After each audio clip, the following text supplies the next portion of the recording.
أما بعد فأعوذ بالله من الشيطان الرجيم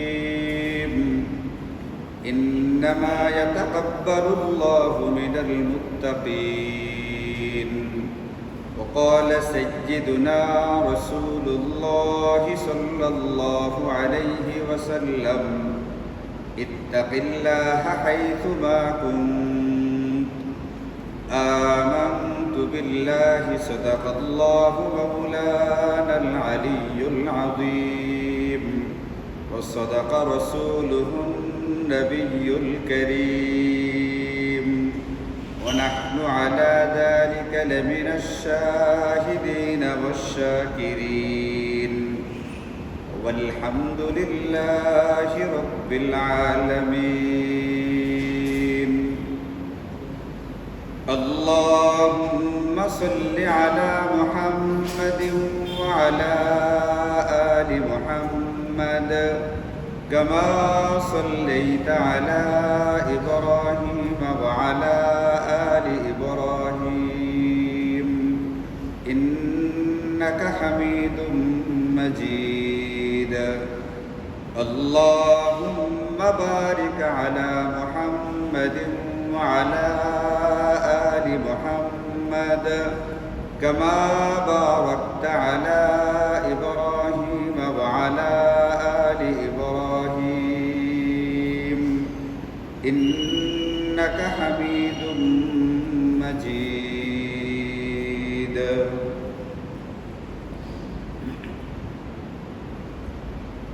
আলহামদুলিল্লাহ আলোচনা চলছে আমাদের জিলহজের প্রথম দশকের যে আমলগুলো আমরা করেছি আল্লাহ পাকের তৌফিকে যে যার মতো করে যতটুকু সাধ্য কুলিয়েছে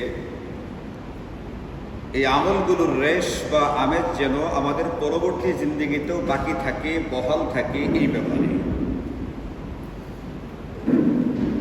তো কুরবানির আমল থেকে গুরুত্বপূর্ণ একটি শিক্ষা হচ্ছে আল্লাহ পাকের হুকুমের সামনে একজন মুমিন পরিপূর্ণভাবে আত্মসমর্পণ করবে, এটা একটা গুরুত্বপূর্ণ ব্যাপার। যেমনটা হযরত ইব্রাহিম এবং হযরত ইসমাঈল আলাইহিসসালাতু ওয়াসসালাম কুরবানির হুকুমের সামনে আত্মসমর্পণ করতে গিয়া তারা একজন জবাই করার জন্য রাজি ছিলেন, আর একজন জবাই হয়ে যাওয়ার জন্য প্রস্তুতি নিয়েছিলেন। এরকমভাবে আমাদেরও শিক্ষার বিষয় হচ্ছে এটা, আমরাও যেন আল্লাহ পাকের যে কোনো হুকুম যে কোনো সময়ে মেনে নিতে পারি, এটার উপরে আমল করতে পারি, আত্মসমর্পণ করতে পারি, এটা যেন আমাদের মধ্যে আমৃত্যু বহাল থাকে এই ব্যাপারে সচেষ্ট হওয়া। এটা ছিল গত সপ্তাহের আমাদের আলোচনা। আজকে কুরবানির আমল থেকে আরেকটা গুরুত্বপূর্ণ শিক্ষণীয় বিষয় নিয়ে আপনাদের সামনে একটু আলোচনা করব। যে আমলটা আমরা কুরবানির সময় করেছি, কুরবানির আমল হিসেবে করেছি, কিন্তু শুধুমাত্র ওই কুরবানির মধ্যে সেটাকে সীমাবদ্ধ রাখলে চলবে না, এটাকে আমাদের পরবর্তী জিন্দেগিতেও অনুশীলন করতে হবে, চর্চায় রাখতে হবে। এটা আমাদের জন্য অতি জরুরি হওয়ার কারণে। ওই আমলটা কি? আমলটা বোঝার আগে কুরবানির সর্বপ্রথম যে ইতিহাসটা, এই ইতিহাসের একটা টুকরা, একটু ছোট্ট একটা চিত্র আপনাদেরকে বলি। আমাদের আদি পিতা হযরতে আদম আলা নবিয়্যিনা ওয়া আলাইহিস সালাতু ওয়াস সালামের সন্তান যখন জন্ম হইতো, দুইজন করে সন্তান জন্ম নিত, একজন ছেলে আর একজন মেয়ে, এইভাবে জোড়ায় জোড়ায় সন্তান জন্ম নিত। কারণটাকে, যেহেতু পৃথিবীতে অন্য কোনো পরিবার ছিল না, এই পরিবারের সন্তানের বিয়ে দিতে গেলে যে আরেকটা ব্যাপার লাগবে, ওই রকমের কোনো পরিবার আর ছিলই না। পৃথিবীতে ছিল নাই মাত্র হযরতে আদম এবং হযরতে হাওয়া আলাইহিস সালাম, এই দুইজন। এই জন্য শুধুমাত্র তাদের শরীয়তের ক্ষেত্রে আল্লাহ পাক একটা বিধান দিয়েছিলেন, এটা হযরতে আদম এবং হযরতে হাওয়া আলাইহিস সালাম তাদের যে সন্তান হবে, এই সন্তানগুলোর এক ছেলের সাথে আরেক মেয়ের বিয়ে হবে। কিন্তু একটা সিস্টেম করে দিচ্ছেন, এটা তারার যখন সন্তান জন্ম নিত, জোড়ায় জোড়ায় সন্তান জন্ম নিত। একটা ছেলে হইতো, একটা মেয়ে হইতো, এইভাবে প্রতিবার প্রতি গর্ভেই একজন ছেলে একজন মেয়ে এইভাবে সন্তান জন্ম নিত।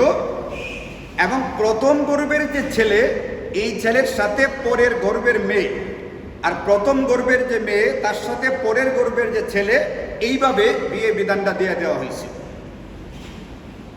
ওই শরীয়তে নিষিদ্ধ ছিল কোনটা? যে ভাইয়ের সাথে যে বোনের জন্ম হবে ওই ভাইয়ের সাথে ওই বোনের বিয়ে চলবে না, ওটা নিষিদ্ধ। কিন্তু আগের কোনো একটা জোড়ায় জন্ম নেওয়া কোনো ভাই পরের কোনো একটা জোড়ায় জন্ম নেওয়া কোনো বোনকে বিয়ে করতে পারবে। আগের গর্ভে জন্ম নেওয়া, আগের জোড়ায় জন্ম নেওয়া কোনো একটা বোন পরের গর্ভে জন্ম নেওয়া, পরের জোড়ায় জন্ম নেওয়া অন্য কোনো একটা ভাইকে বিয়ে করতে পারবে। এটা ছিল শরীয়তের বিধান। এখন হযরতে আদম আলাইহিস সালাতু ওয়াস সালামের একবার সন্তান জন্ম হইল, এক ছেলে এক মেয়ে। এই ছেলে মেয়ের নাম রাখা হইল হাবিল, এবং তার সাথে আরেকটা মেয়ে হলো। এই হাবিলের সঙ্গে একটা মেয়ের যে জন্ম হইল এটা একটা জোড়া। পরবর্তীতে আরেক জোড়া সন্তান জন্ম নিল। এই জোড়ার নাম, একজনের নাম ছেলের নাম কাবিল, আর তার সঙ্গে জন্ম নেওয়া যে মেয়েটা, এই মেয়েটার নাম হলো ইকলিমা। এখন নিয়ম অনুযায়ী হাবিলের সঙ্গে যে মেয়েটার জন্ম হয়েছে এই মেয়ের বিয়ে হবে কাবিলের সাথে, আর কাবিলের সাথে যে মেয়ে জন্ম নিচ্ছে তার বিয়ে হবে হাবিলের সাথে। এটা ছিল ওই শরীয়তের বিধান। কিন্তু যখন বিয়ের বয়স হয়েছে, যখন বিয়ে দিতে যাওয়া হবে, তখন এই বিধানের উপরে আমল করতে গিয়া হযরতে হাবিলের তো কোনো অসুবিধা নাই, তিনি তার কাবিলের সঙ্গে জন্ম নেওয়া বোনকে বিয়ে করতে রাজি হয়েছেন। কিন্তু অসুবিধা দেখা দিচ্ছে কাবিলের ক্ষেত্রে। কাবিলের ক্ষেত্রে নিয়ম ছিল সে বিয়ে করবে হাবিলের সঙ্গে জন্ম নেওয়া বোনকে, কিন্তু সে বলে না, হাবিলের সঙ্গে জন্ম নেওয়া মেয়েকে সে বিয়ে করতে রাজি না। সে তার সঙ্গে যে জোড়া জন্ম নিচ্ছে, যে মেয়ে ইকলিমা, তাকে বিয়ে করতে চায়। অথচ তাদের পরস্পরে বিয়ে শাদী করাটা কি?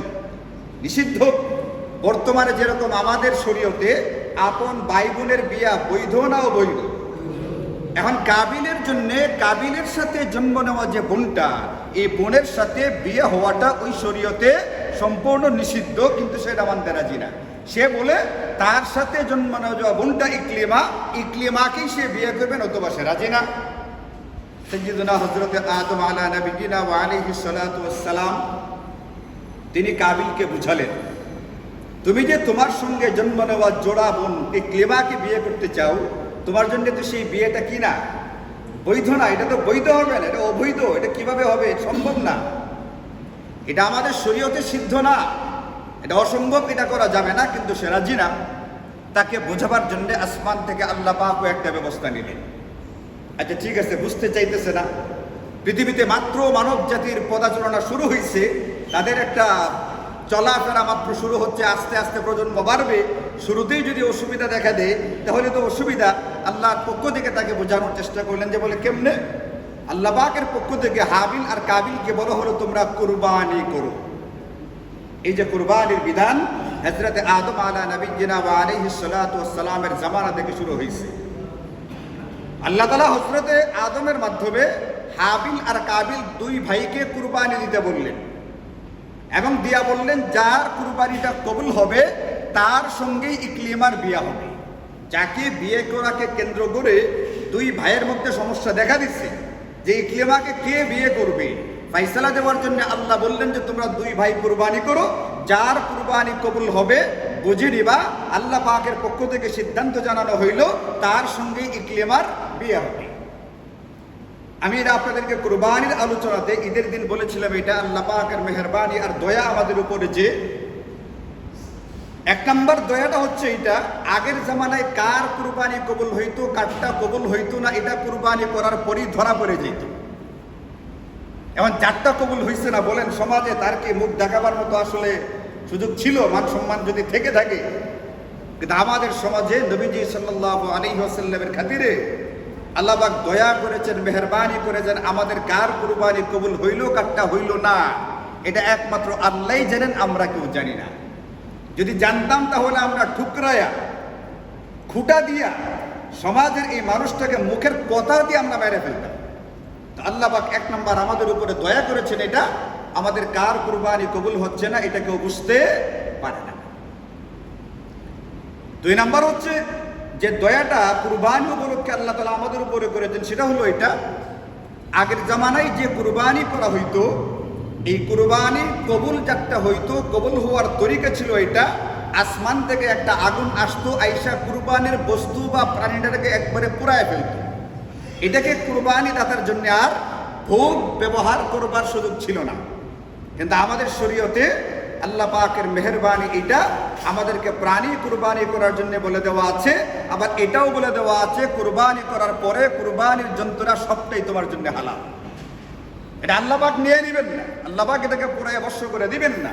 এটা আবার কুরবানি দাতাকেই ফেরত দিচ্ছেন আল্লাহ পাকের পক্ষ থেকে মেহমানদারি হিসাবে। এখন হাবিল আর কাবিল কুরবানি করবে, কুরবানি করার পরে যার কুরবানি কবুল হবে তার সঙ্গে ইকলিমার বিয়ে হবে, এটা আল্লাহ পাকের পক্ষ থেকে ফয়সালা। এখন ওই জামানায় আবার কুরবানি শুধুমাত্র প্রাণী দিয়া না, বস্তু দিয়াও করা যাইত। এই জন্য হযরত হাবিল কুরবানি করলেন একটা দুম্বা। তিনি দুম্বা জবাই করলেন আল্লাহ পাকের উদ্দেশ্যে, আল্লাহ পাকের সন্তুষ্টির লক্ষ্যে কুরবানি করে রাখলেন। আর কাবিল কুরবানি করলো কতগুলো গম, তাদের যে শস্য ছিল প্রধান শস্য, এই শস্য কুরবানি করলো। কুরবানি করার পরে শস্য জায়গাতে রাখা হইলো, দুম্বার জায়গাতে রাখা হইলো। আল্লাহ পাকের পক্ষ থেকে হাবিলের কুরবানি দুম্বা আগুনে পুরা বর্ষ হয়ে গেল। এখন হাবিলের কুরবানি যদি কবুল হয়ে গিয়ে থাকে, এবার বলেন ইকলিমার বিয়ে কার সাথে হবে? হাবিলের সাথে হবে। যেহেতু কুরবানি কারটা কবুল হয়েছে, হাবিলেরটা কবুল হয়েছে, আল্লাহ পাকের ফয়সালা হলো এখন ইকলিমার বিয়ে হবে হাবিলের সাথে। এবং আগের থেকে হযরতে আদম আলাইহিস সালাতু ওয়াস সালামের শরীয়তের বিধানও ছিল এটা, হাবিলের সঙ্গেই কাবিলের সাথে জন্ম নেওয়া মেয়েটার বিয়ে হবে। এখন যখন এই ফয়সালা হয়ে গেল গা, এতে করে কাবিল আরো বেশি ক্রুদ্ধ হইল, আরো বেশি রাগান্বিত হলো, উত্তেজিত হলো, আরো বেশি নাফরমানি করতে শুরু করতে গিয়ে সে বইলা বসলো এটা ইন্নী লাআকতুলান্নাকা। কাবিল তার ভাই হাবিলকে বলতে শুরু করলো আমি তোকে হত্যা করে ফেলব। তখন এর উত্তরে হযরত হাবিল যে কথাটা বলেছিলেন, এই কথাটাকে আল্লাহ তাআলা কুরআনুল কারীমে উল্লেখ করে দিয়েছেন এবং কিয়ামত পর্যন্ত আনেওয়ালা মানব জাতির জন্য একটা বিষয়কে জানায় দিয়েছেন। এটা এই জিনিসটা শুধুমাত্র তোমার জন্য জিলহজের 10 তারিখের আমল না, যে যখন যেখানে অবস্থান করবে তার জন্য কিয়ামত পর্যন্ত আগত মানব জাতির জন্য এই জিনিসটাকে ধরে রাখতে হবে, এটাই তার জন্য একটা বিধান। যখন কাবিল হুমকি দিল হযরতে হাবিলকে আমি অবশ্যই তোকে হত্যা করে ফেলবো, তখন হযরতে হাবিল তার উত্তরে বলেছিলেন ইন্নামা ইয়াতাকাব্বালুল্লাহু মিনাল মুত্তাকিন। কাবিল, ব্যাপার হচ্ছে কি জানো, আসলে আল্লাহ তাআলা কবুল করে থাকেন শুধুমাত্র তাকওয়াওয়ালাদের আমলকে, কুরবানি। আমারটা কবুল হয়েছে, তোমারটা কবুল হয় নাই।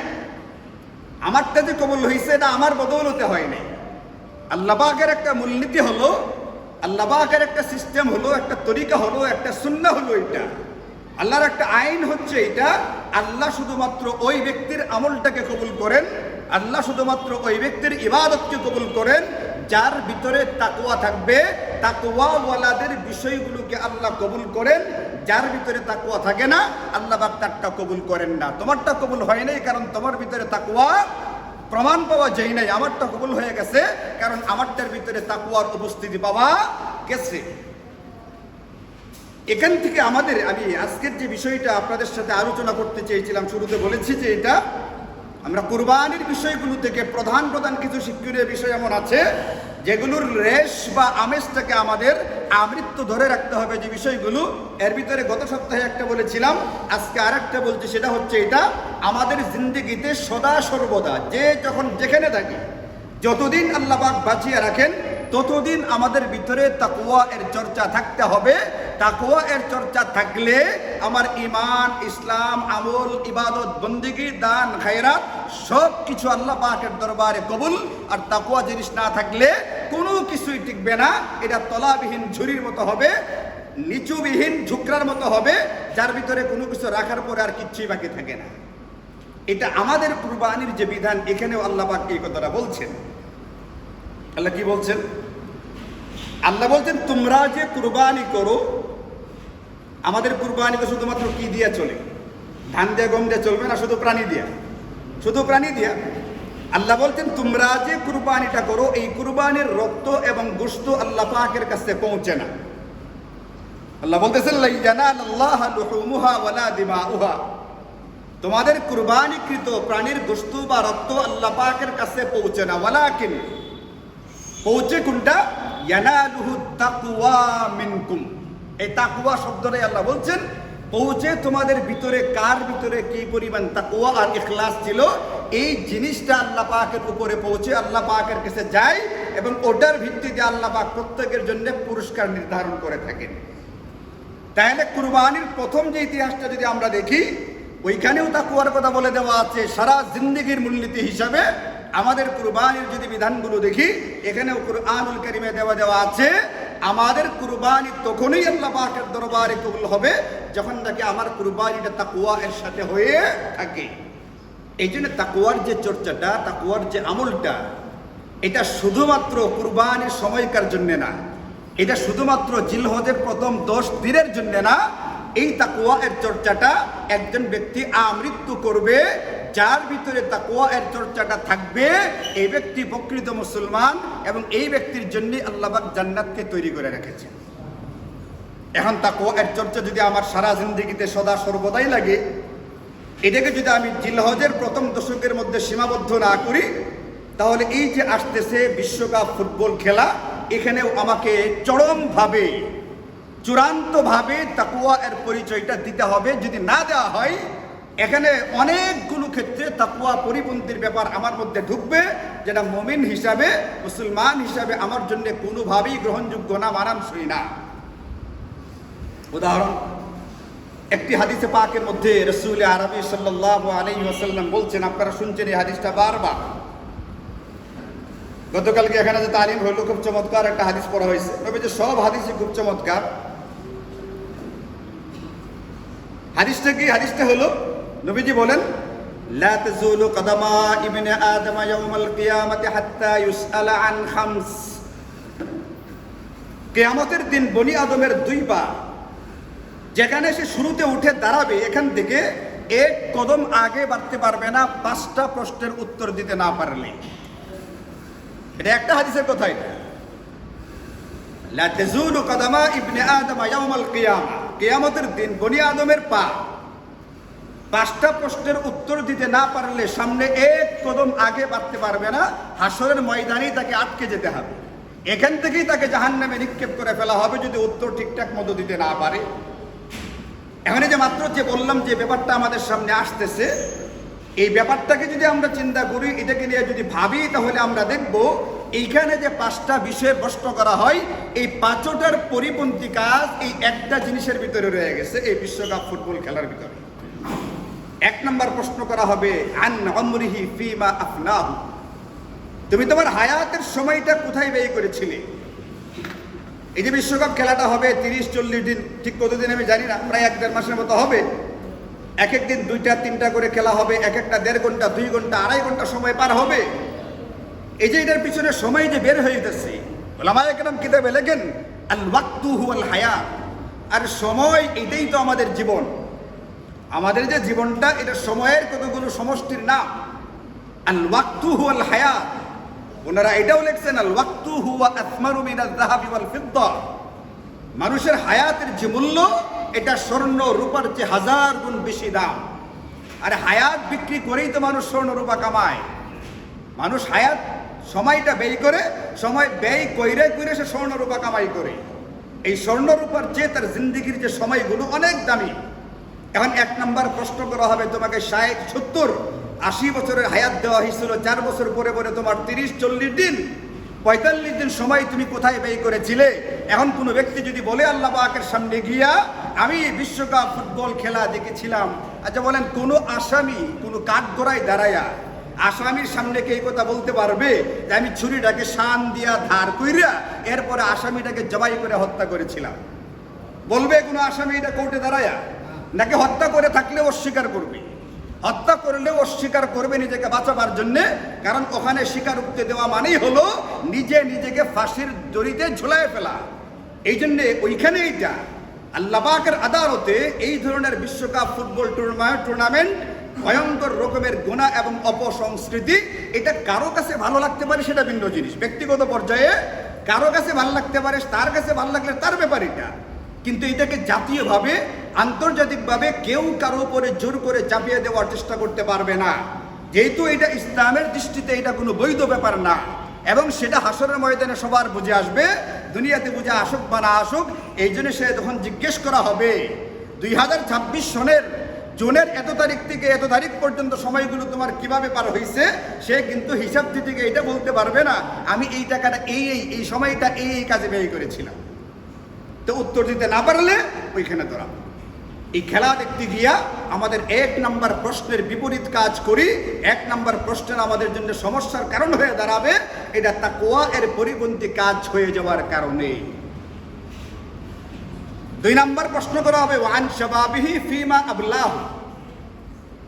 বিশেষ করে হে যুব সম্প্রদায়, যুবক যারা, তাদেরকে জিজ্ঞেস করা হবে যে জওয়ানি দিয়া তুমি ইউরোপ আমেরিকার বিরুদ্ধে লড়াই করে যুদ্ধ করে ফিলিস্তিনি মা বোনদেরকে মুক্ত করবার কথা, যে কারণে তোমার গায়ে আমি শক্তি দিয়েছিলাম, তুমি আমেরিকার বিরুদ্ধে যুদ্ধ করে ইরানের পক্ষ হয়ে লড়াই করবা। হে যুবক, তুমি তোমার শক্তিটাকে, তুমি তোমার অর্থটাকে, তুমি তোমার মেধাটাকে কোন কাজে ব্যয় করেছিলে? তখন কি যুবক এটা বলবে আমি ফিলিস্তিনিদের পক্ষে লড়াই না করে আমি অমুক দেশের পতাকা ছাদের উপরে টানাই দিয়ে গিয়া ইলেকট্রিক শক খেয়ে মারা গেছিলাম, অথবা পতাকা টানাইতে গিয়ে ওখান থেকে চিৎপটাং হয়ে পইরা নিচে পইরা মারা গেছিলাম, এই কথা বলবার কোনো সুযোগ থাকবে? স্পেশালি তাকে জিজ্ঞেস করা হবে জোয়ানকালের জোয়ানির সময়টা তুমি কোথায় ব্যয় করেছিলে, কারণ এইটা দিয়ে তোমার বিশ্ব জয় করবার কথা ছিল। যুবক, তোমাকে এই শক্তিটা দেওয়া হয়েছিল, মেধাটা দেওয়া হয়েছিল বিশ্বে মুসলমানদের দাপটকে প্রতিষ্ঠিত করবার জন্য, এলায়ে কালিমাতুল্লাহ, কালিমার বিজয়টাকে গোটা পৃথিবীতে উন্নীত করবার জন্য। আর যখন নাকি গোটা পৃথিবীতে কালিমের পতাকাকে ভুলণ্ডিত করা হচ্ছিল, গোটা বিশ্বের বেঈমান কাফেররা মিলে ইসলাম ধর্মটাকে সন্ত্রাসের ধর্ম বানাচ্ছিল, ওই সময় তুমি তাদের বিরোধিতা না করে তাদের সমর্থন করতে গিয়া ছাদের উপরে উঠতিকে পিছলাকায় পইরা মারা গেছিলা। তোমার মৃত্যুটাকে কিভাবে তুমি সুমৃত্যু বলো? কিভাবে তুমি এর পরেও তুমি জান্নাতের আশা করতে পারো? মসজিদে গিয়া কালি ইমাম সাহেবকে দিয়ে দোয়া করাইছে, দোয়া করেন হুজুর ছাদের উপর থেকে মারা গেছে, আল্লাহ যেন শহীদ বানায় দেয়। শহীদ কি যাকে তাকে বলা হবে? শহীদ একটা ইসলামী পরিভাষা, এটার একটা অর্থ আছে, এটার একটা সংজ্ঞা আছে, পরিচয় আছে। কাকে শহীদ বলা হবে? যে কেউ যে কোনোভাবে মারা গেলেই তাকে শহীদ বলা হবে না। শহীদ একটা ধর্মীয় পরিভাষা। আচ্ছা বলেন, হাজি কি যাকে তাকে বলা হবে? হাজি হাজি লেখা না আলহাজ অমুক এমনি অমুক, হাজি যাকে তাকে বলা হয়? কেন বলা হবে না? হাজি বলতে গেলে একটা নির্ধারিত কাজ করতে হয়। যারা কি করে আসছে গিয়া 7 লাখ টাকা খরচ করে হজ করে আসছে, এদেরকে বলা হবে হাজি। অন্যথায় তুমি যত টাকার মালিক হও না করো, তোমাকে হাজি বলা হবে না। এখন কেউ যদি চিন্তা করে আমরা হজ করতে লাগে 7 লাখ টাকা, আমি 700 কোটি টাকার মালিক, কাজে জোর করে আমাকে হাজি লাগাও, লাগাইলে হবে? কেউ মানবে না, কেউ বলবে না। এটা হাজি যেরকম মানানসই না হজ না করলে, শহীদও যাকে তাকে বলা যাবে না। যত বড় কুরবানি সে করুক না কেন, তার নির্ধারিত সংজ্ঞার ভিতরে আসতে হবে। এই জন্য পতাকা টানাই থেকে মারা যাবার পরে ইমাম সাহেবকে দিয়ে জুম্মার পরে দোয়া করাইলেও এটা কি হবে না? শহীদী মৃত্যু হবে না। 2 নম্বর প্রশ্ন আটকা পড়বে আল্লাহ পাকের আদালতে, যখন তার জওয়ানকালের জওয়ানি নিয়ে প্রশ্ন করা হবে, তোমার শক্তি কোথায় ব্যয় করবার কথা ছিল আর তুমি কোথায় গিয়ে বিয়ে করেছিলে। 3 নম্বর প্রশ্ন করা হবে তোমার টাকা পয়সার উৎস কোত্থেকে আসে, তুমি এত টাকার মালিক কিভাবে হলে, টাকা কোত্থেকে কামাই করেছিলে, অমিন আইনা ইকতাসাবাহু। এখন যদি জিজ্ঞেস করো টাকা পয়সা কোত্থেকে কামাইছিলে, সে বলবে ব্রাজিল আর আর্জেন্টিনার খেলার ম্যাচে আমি বাজি ধরেছিলাম, বাজির ভিতরে 1 কোটি টাকা এক দানে পেয়ে গেছিলাম। জুয়ার মাধ্যমে টাকা কামাই করছে, বলতে পারবে আল্লাহ পাকের আদালতে। কিন্তু এই এক খেলাকে কেন্দ্র করে গোটা পৃথিবীটাকে জোয়ার আসর বানায় ফেলা হয়। আপনারা বিশ্বাস করবেন বা না করবেন, যারা খবর রাখে, পদে পদে, ঘাটিতে ঘাটিতে, দোকানে দোকানে, বাসায় বাসায়, ক্লাবে ক্লাবে, গোটা দুনিয়াটাকে একটা জুয়ার আসর বানায় ফেলা হয় এই একটা খেলাকে কেন্দ্র করে, যে জুয়া ইসলামের দৃষ্টিতে ভয়ঙ্কর রকমের একটা অপরাধ। কুরআনুল কারীমে আল্লাহ বলছেন এটা, ইন্নামা ইউরিদুশ শাইতানু আইয়ুকিআ বাইনাকুমুল আদাওয়াতা ওয়াল বাগদা। মুসলমান পরস্পরের যে শত্রুতা হয়, মুসলমানদের পরস্পরে যে বিদ্বেষ তৈরি হয়, এটা যে কয়টা কারণে শয়তান যে কয়টা মাধ্যমে এইগুলো করায়, এর ভিতরে অন্যতম একটি হচ্ছে জুয়া। আফিল খামরি ওয়াল মাইসির, জুয়া। এই জুয়াকে কেন্দ্র করে পরস্পরের ভিতরে শত্রুতা তৈরি হয় এবং একে অপরের সঙ্গে বিদ্বেষের জন্ম নেয়। এবছরের বিশ্বকাপ খেলা কি শুরু হয়েছে? শুরু হয়ে গেছে না সামনে হবে? হ্যাঁ, কত তারিখ? তারিখ পুরা মুখস্থ, বুঝছেন কিনা কথাটা? যদি জিজ্ঞেস করি দোয়ায় কুনুতটা একটু বলেন, দোয়ায় কুনুত কি নেই, তারিখ কি আছে? আল্লাহ বলছেন জুয়াকে কেন্দ্র করে বিদ্বেষ তৈরি হয়। তার প্রমাণ হলো আমাদের নেত্রকোনার এইদিকে একটা এলাকা, নেত্রকোনা আমাদের সদর উপজেলার সম্ভবত, এইটার আমার কাছে আছে, এই খবরটা বেরিয়ে দিছি। ওইখানে এক এলাকার লোকেরা বড় করে সাইনবোর্ড লাগায় রাখছে, অমুক দলের সমর্থকদের জন্য এই এলাকায় প্রবেশ করা নিষিদ্ধ। এক দলের সাপোর্টাররা ব্যানার বানাইছে, ব্যানার বানায় টানায় রাখছে, এই এলাকার ভিতরে অমুক দলের সাপোর্টাররা কি করতে পারবে না, প্রবেশ করতে পারবে না। এই যে দুই দলের, এই যে একই গ্রামের অথবা একই ইউনিয়নের মানুষদের ভিতরে দুইটা দলে বিভক্ত হয়েছে, অন্যদেরকে নিষেধাজ্ঞা চাপাই দিকে সাইনবোর্ড পর্যন্ত ঝুলাইছে। এই যে ভাইয়ের সঙ্গে ভাইয়ের যে বিরোধ, ভাইয়ের সঙ্গে ভাইয়ের যে বিদ্বেষ, এই যে শত্রুতাটা তৈরি হয়েছে, এটা কাকে কেন্দ্র করে? এই যে বিশ্বকাপকে কেন্দ্র করে তৈরি হয়েছে। আল্লাহ আগেই এটা কুরআনুল কারীমে বলে দিয়েছিলেন, এটা ভাইয়ে ভাইয়ের ভিতরে বিদ্বেষ তৈরি হবে। আপনারা দেখবেন এই খেলার পরে ভাইয়ে ভাইয়ে বিদ্বেষ তৈরি হয়ে গিয়ে কোথাও কোথাও দুই দলের সমর্থকদের ভিতরে মারামারি হয়, অনেক সময় মানুষ মারা পর্যন্ত যায়, হার জিতকে কেন্দ্র করে আত্মহত্যা পর্যন্ত করে বসে। কারণ আপনি যে আপনার ভাইয়ের সঙ্গে দাঁড়াইছেন বিরোধিতা করতে, আপনি মারা গেলে আপনার খাটিয়া কে বহন করবে? ওই ব্রাজিল আর আর্জেন্টিনা বলারা? আপনি মারা গেলে আপনার জন্য দোয়া করতে হাত উঠাইবে কারা? এরা নাকি আপনার এলাকার লোকেরা? আপনাকে দাফন করতে কারা আসবে? এরা না আপনার এলাকার লোকেরা? আপনি একটা বিপদে পতিত হলে আপনার সাহায্যে কারা আসবে? ওরা না আপনার এলাকার লোকেরা? যারা পদে পদে আমার হিতাকাঙ্ক্ষী, যারা পদে পদে আমার সাহায্যকারী, যারা বিভিন্নভাবেই আমার উপকারী, আমি তাদের সঙ্গে বিরোধে দাঁড়ায় গেছি হাজার হাজার মাইল দূরে বেঈমান কাফেরদের পক্ষে সমর্থন করতে গিয়া। আল্লাহ বলছেন কোরআনে, ইয়া আইয়ুহাল্লাযীনা আমানু, ঈমানদার তুমি যদি মুসলমান হয়ে থাকো, লা তাত্তাখিযুল কাফিরিনা আউলিয়া, কাফেররা কখনোই তোমার প্রিয়জন হতে পারবে না। ঈমানদার তুমি যদি মুসলমান হয়ে থাকো, যে নাকি মুসলমান না এমন কোন ব্যক্তি কখনোই তোমার প্রিয় পাত্র, তোমার পছন্দের ব্যক্তি হতে পারবে না। এটা আল্লাহ পাকের ঘোষণা, আল্লাহ পাকের নির্দেশ। তাহলে ওই ব্যক্তি আমার এমন কেমনে প্রিয় হয়ে যায়, যার প্রিয় হওয়ার কারণে আমি আমার এলাকার মুসলমানদের জন্য আমার মহল্লার ভিতরে প্রবেশকে নিষেধাজ্ঞা করে দিলাম। এই লোকটি কোরআন মানছে না মানছে না? মানছে না মানছে না? উল্টাটা করতেছে, কোরআনকে মানতেছে না। সম্পূর্ণ কোরআন বিরোধী কার্যকলাপ এটা বলতে গেলে আমরা হয়ে যাই পিছনওয়ালা, আমরা হয়ে যাই পিছায় যাই দুনিয়াটাকে। তোমরা আগাইতে আগাইতে কোন পর্যন্ত আগাইছো? দৈনিক শত শত ধর্ষণ হয়, দৈনিক শত শত মার্ডার হয়, এগুলোর বিচার পর্যন্ত হয় না।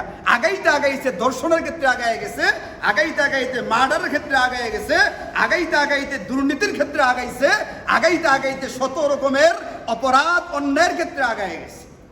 পিছাইতা এই ক্ষেত্রে পিছাইতা, সেটা না ভালো ছিল?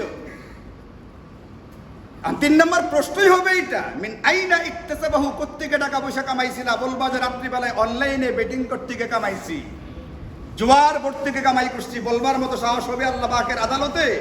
বলবার মতো সাহস হবে না। আর এই জুয়া খেলতে গিয়ে যে টাকা হারাইছে তাকে প্রশ্ন করা হবে, আফিমা আনফাকাহু। 4 নম্বর প্রশ্ন এটা, তোমার টাকা পয়সা কোথায় খরচ হয়েছিল? বলবে অমুক দলের পতাকা কিনতে গিয়ে খরচ হয়েছিল। বলতে পারবে অমুক দলের খেলা দেখতে গিয়ে দামি টেলিভিশন কিনেছিলাম। এটা বলবার মতো সুযোগ তৈরি হবে। ফাইনালটাকে দেখবার জন্য 6 মাস আগে আমি লক্ষ লক্ষ টাকা খরচ করে টিকিট করেছি, বউ বাচ্চা সহ দেখতে যাব। পারবে আল্লাহ পাকের আদালতে এই কথাটা বলতে? তাকে প্রশ্ন করা হবে এইটা। এই সবগুলো প্রশ্ন যদি আপনি খেয়াল করেন তাহলে দেখবেন কুরবানি থেকে আমাদের যে মৌলিক একটা শিক্ষা তাকওয়া, এই তাকওয়া এর পরিপন্থী হওয়ার কারণে এই সবগুলো অপরাধের অপরাধী। 5 নম্বর প্রশ্ন করা হবে, তুমি যেটা জানতা, জানা অনুযায়ী কাজ করতা না উল্টাটা করতা? আচ্ছা বলেন, আমরা এখানে যারা আছি, এখানে আমরা এই মুহূর্তে যারা উপস্থিত আছি, আমাদের জানা মতে এই যে বিশ্বকাপ খেলাটা হবে, যেখানে পুরুষেরা হাঁটুর উপরে হাফ প্যান্ট পরবে, এটার গ্যালারির ভিতরে বিভিন্ন রকমের আপনার মেয়েরা থাকবে বে প্রত্যেকের সাথে। এখানে অনেক এমন কিছু থাকবে যেগুলো শরীয়তের সাথে সাংঘর্ষিক। এখানে নামাজের সময়, গুরুত্বপূর্ণ সময়ে খেলাটা হবে, এবং এমন একটা উত্তেজনাকর পরিস্থিতি চলবে যে ওই সময় আইসা সে নামাজটা পড়বে, এতটুকু মানসিকতা থাকবে না। এই অবস্থায় যে খেলাটা হয়, এই খেলাটা কি দেখা আমাদের জন্য বৈধ না অবৈধ? আমি কিন্তু ফতোয়া দিচ্ছি, আমি খালি প্রশ্ন করছি। এখানে আমি প্রশ্ন করি, আপনারা উত্তরদাতা। এখানে আমি প্রশ্ন করি, আপনারা মুফতি, আপনারা ফতোয়া দিচ্ছেন। ফতোয়া যে দেয় তাকে বলে মুফতি, আর যিনি জানতে চান তাকে বলে প্রশ্নকারী, সায়েল বা মুস্তাফতি। আজকের এই মজমায় আমি ছিলাম প্রশ্নকারী, আপনারা সবাই ছিলেন মুফতি। এর মানে আপনাদের এই এলেমটা আছে, আপনাদের এই জ্ঞান আছে, আপনাদের এই জানাটুকু আছে যে এই জাতীয় বিশ্বকাপ খেলা দেখা শরীয়তের নাজায়েজ এবং হারাম। এই এলেমটা আপনাদের সবার আছে না? আছে না? এখন এখানে আমরা যারা আছে, আমাদের মধ্যে কেউ খেলা দেখবে না দেখবে না? যারা দেখবো না আলহামদুলিল্লাহ, কিন্তু এখানে যারা আছে কেউ না কেউ দেখবে না দেখবে না? দেখবে, দেখবে, দেখবে। শতভাগ তো আর তাকওয়া বলা হবে না। এখন যে দেখবে তার যে দেখাটা, এটা কি জানা অনুযায়ী হয়েছে না জানার বিপরীত হয়েছে?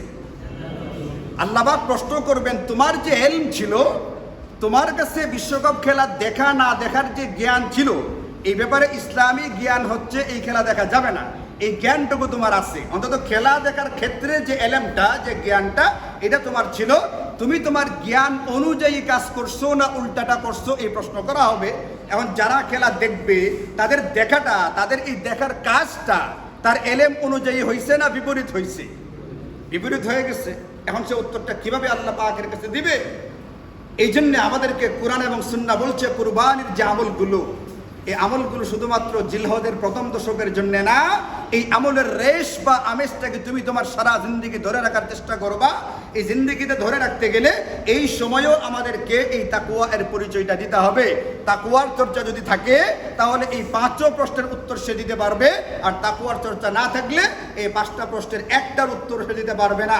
আর উত্তর দিতে পারবে না মানে হলো তার সামনে আগে বারবার কোনো কি থাকবে না, সুযোগ থাকবে না। শুধুমাত্র এই 5টা না, আমার হায়াত নষ্ট হলো, যৌবন নষ্ট হলো, অর্থ কামাই হলো, অর্থ ব্যয় হলো, আমার জানা অনুযায়ী যে কারা করা তার বিপরীত করলাম, শুধুমাত্র এতটুকু না। এখানে জুয়া আছে, এখানে বেপরদিগি আছে, এখানে আপনার বিভিন্ন রকমের সময় নষ্ট করা সহকারে, অশ্লীলতা, বেহায়াপনা সহকারে, নামাজের প্রতি উদাসীনতা, পরস্পরের হিংসা, বিদ্বেষ, মারামারি, এমনকি বেঈমান কাফেরদেরকে প্রিয় পাত্র হিসেবে ঘোষণা দেওয়ার মতো ভয়ঙ্কর রকমের অনেকগুলো এবং বহুবিধ গুনাহের সমষ্টি হচ্ছে এই এক বিশ্বকাপ ফুটবল টুর্নামেন্ট। এই জন্য আমি আপনি মুসলমান হিসাবে, মুমিন হিসেবে যদি চিন্তা করি, তাহলে কুরবানির ওই যে শিক্ষাটা, তাকওয়া এর শিক্ষাটা, যারা কুরবানির শুরুতে আপনাদেরকে একবার ইতিহাস দেখালাম, শুরুর ইতিহাসের ভিতরেও আল্লাহ তাকওয়া এর কথা বলছেন। তাকওয়া ওনাদের কুরবানি কবুল হয়ে থাকে। আমাদের কুরবানির বিধানের ক্ষেত্রেও আল্লাহ বলছেন, তোমাদের রক্ত গোশত আল্লাহ পাকের কাছে পৌঁছে না, ওয়ালাকিন ইয়ানালুহু তাকওয়া মিনকুম, তোমাদের দিলের এখানকার তাকওয়া যেটা, ইখলাস যেটা, ইহসান যেটা, এইটা আল্লাহ পাকের কাছে পৌঁছে। এই জন্য আমাদের গোটা জিন্দেগিতে ভাই তাকওয়া এর চর্চা করা খুব জরুরি।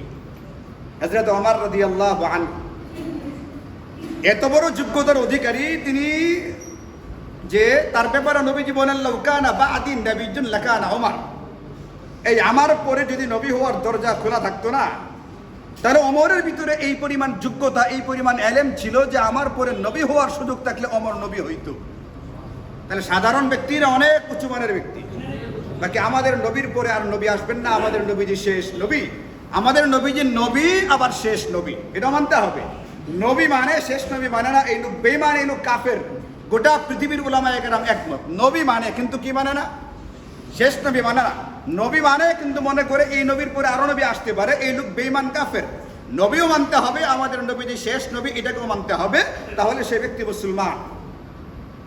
নবীর এই সাহাবী হযরত ওমর একবার আরেক বিখ্যাত সাহাবী, তারাবির নামাজের যিনি ইমামতি করতেন, হযরত উবাই ইবনে কাব রাদিয়াল্লাহু আনহু, এনাকে জিজ্ঞেস করেন, মাত তাকওয়া ইয়া উবাই, উবাই তাকওয়া জিনিসটা কি?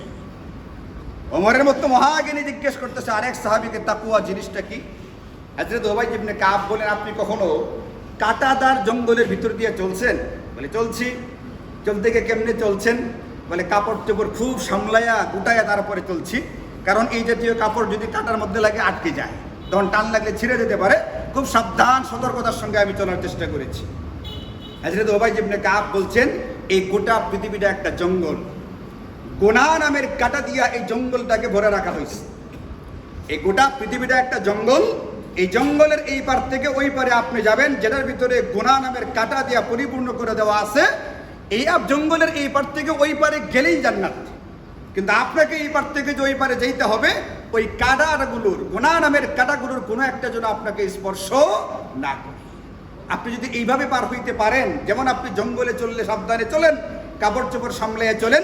পৃথিবীতে চলতে গিয়ে যদি আপনি এমনভাবে সামলিয়ে চলতে পারেন, তাহলেই আপনি ওই পারে গেলেন মানেই গিয়ে দেখবেন যে জঙ্গল শেষ আর জান্নাতের সীমানা শুরু। এই জন্য মেরে ভাইও, এই বিশ্বকাপ এটা বহু রকমের ভয়ঙ্কর কাটার একটা জঙ্গল। বিশ্বকাপ এটা বিশ্বকাপ না, আপনি চোখে দেখতেন রঙিন একটা ব্যাপার, মূলত এটা বিষধর কাটার একটা জঙ্গল। এই জঙ্গল থেকে নিজেকে, নিজের পরিবার পরিজনকে, নিজের অধীনস্থ যারা তাদেরকে রক্ষা করার চেষ্টা করুন। আল্লাহ তাআলা আমাদেরকে তৌফিক দান করুন। কারণ আসরের ময়দানে একটা প্রশ্ন হবে, তুমি তোমার টাকাগুলো কোথায় ব্যয় করেছিলে?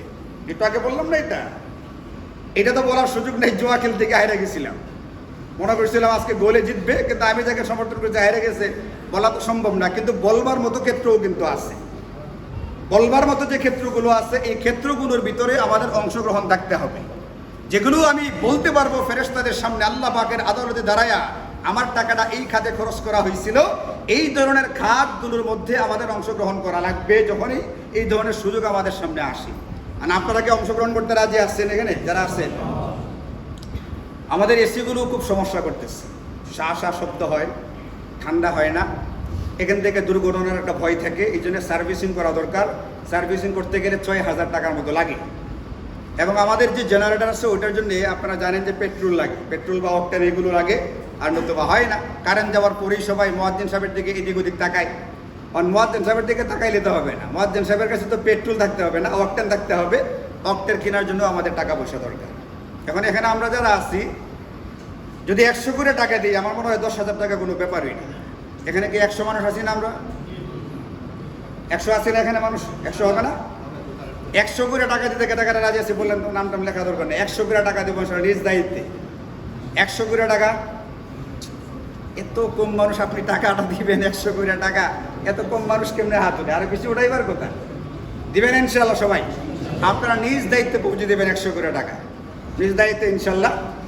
আর এর একটু বেশি 500 বা 1000 টাকা করে যদি কেউ দিতে রাজি থাকেন, তাদের নামটা একটু লিখবো আর কি। আমরা যদি এমন কেউ থাকেন অন্যদেরকে উৎসাহিত করার জন্য, উদ্বুদ্ধ করার জন্য, একটু বলবেন কেউ 500 বা 1000 টাকা দিবেন। ইনশাল্লাহ একজন পাওয়া গেছে, আরেকজন পাওয়া গেছে, আরেকজন পাওয়া গেছেন, 3 জন, 4 জন, 5 জন, 6 জন, 7 জন, 8 জন, 9 জন, 10 জন হয়ে গেছে আলহামদুলিল্লাহ। ওনারা 500 বা 1000 করে টাকা দিবেন। বাকি আমরা যারা আছি, আমরা ইনশাল্লাহ 100 করে টাকা আপনাদের কাছে চাওয়া হবে না, আপনারা নিজ দায়িত্বে দান বক্সে এটা পৌঁছে দিবেন, অথবা মুয়াজ্জিন সাহেব হুজুর, অথবা আমাদের যে কেশিয়া সাহেব হুজুর, কেশিয়া সাহেব আছেন আদিম ভাই, তার কাছে পৌঁছে দেবেন ইনশাল্লাহ। আল্লাহ তাআলা আপনাদের, এই যে এক ভাই দিয়ে দিয়েছেন অলরেডি, আল্লাহ তাআলা আপনাদের দানগুলোকে কবুল করেন। এবং আপনাদেরকে আরেকটা অনুরোধ করি, আমাদের এখানে প্রতি শুক্রবারে দান বাক্স চালানো হয়। আপনি দেখবেন শহরে নামাজ পড়তে গিয়ে অনেক মসজিদে প্রতি ওয়াক্তে দান বক্স চালানো হয়, প্রতি ওয়াক্তে দোয়ার আগে দান বক্স চালানো হয়। এমন মসজিদ আমাদের নেত্রকোনা শহরে আছে। সপ্তাহে একবার আমার সামনে সুযোগটা আসে, এই সুযোগটাকে কাজে লাগে। 5-10 টাকা এটা কোনো ব্যাপার না, খুবই সাধারণ একটা ব্যাপার। 10 টাকা, 20 টাকা, 50 টাকা, 100 টাকা আমি ফেললাম মানে হলো আমার টাকাটা খরচ হয় নাই, আমার টাকাটা একেবারে সুনিশ্চিত একটা ব্যাংকে জমা হয়ে গেছে। এবং আমি এটা টাকাটা দান বক্সে দিলাম মানে হচ্ছে এটা আমি ইনশাল্লাহ নিজের কিছু বিপদ আপদে আমার উপর থেকে দূরে সরাই দিলাম। নবীজি বলেন যে এই দানকে ডিঙ্গায়া বিপদ দানকারী ব্যক্তি পর্যন্ত পৌঁছতে পারে না। এই ছোটোখাটো দানগুলো আমাদের কোনো ব্যাপারই না। আমাদের মোবাইল রিচার্জ করতে গিয়া, একটু এটা সেটা খাইতে গিয়া, গতকালকে আমার দূরের ছেলে আমার সাথে বের হয়েছে ঘুরতে, তা বড় ছেলে আজকে চলে যাবে মাদ্রাসায়। এই জন্য তার যেরকম মন খারাপ, ভিতরে ভিতরে আমারও মন খারাপ লাগে, কিন্তু আমি এটা প্রকাশ করি না আর কি। ভিতরে ভিতরে আমারও খারাপ লাগতে থাকে। তো চিন্তা করলাম আজকে চলে যাবে, তাকে নিয়ে একটু বিকেলবেলা ঘুরতে বের হয়েছি। তো বের হইতে গিয়ে বিকেলে গেছি মাগরিবের পরে, মাগরিবের পরে সে একটা কিছু খাইতে চাইছি। তো ওখানে 3 জনে মিলে খাইছি, না তার মামাও ছিল, 4 জনে মিলে খাইছি একটা কিছু। খাইতে গিয়ে বিল হয়েছে 580 টাকা। একটা নাস্তা, এটা কিন্তু বড় খাবার না। সন্ধ্যার পরে একটা নাস্তা খাইছি, 4 জনে। নাস্তা খাইতে কত খরচ হয়েছে? 580 টাকা খরচ হয়ে গেছে। টাকা দিতে কিন্তু বিন্দুমাত্র কার্পণ্য করা হয়েছে না, আমি খরচ করে ফেলছি। এরকম বহু খরচ আমরা এই জাতীয় ক্ষেত্রে করে ফেলে অসুবিধা হয় না। সেখানে সপ্তাহে একবার আমার সামনে বাসটা আসবে, আর আমার সামনে দিয়ে গেল, আমি কিছুই এখানে অংশগ্রহণ করতে পারলাম না। এটা মসজিদওয়ালা, মসজিদ কর্তৃপক্ষের লস বা লোকসান না, এটা আমার লোকসান যে আমি একটা নেকির কাজে অংশগ্রহণ করার সুযোগটাকে হাতছাড়া করলাম। এই সুযোগটা আরেকবার আপনার সামনে পরের সপ্তাহে আসবে। এই সপ্তাহে তো আর আসলো না, যারা আসছিল চলে গেছে। এই জন্য মেহরবানি করে যখনই আপনার সামনে বক্স আসবে, সুযোগ আসবে, এটা খালি এই মসজিদ না, যে কোনো ক্ষেত্রে আপনার যদি দান খায়রাত করবার মতো কোনো সুযোগ তৈরি হয়, ইনশাল্লাহ আপনি আপনার মতো করে যার যতটুকু সামর্থ্য থাকে সামর্থ্য অনুযায়ী আপনি অংশগ্রহণ করার চেষ্টা করবেন ইনশাআল্লাহ। আল্লাহ তাআলা আমাদের সকলকে তৌফিক দান করুন। আল্লাহ তাআলা আপনাদেরকে উত্তম বদলা এবং বিনিময় দান করুন। সকলকে সকল প্রকার বিপদ আপদ বালা মুসিবত থেকে হেফাজত করুন। ওয়া আখিরু দাওয়ানা আনিল হামদুলিল্লাহি রাব্বিল আলামিন।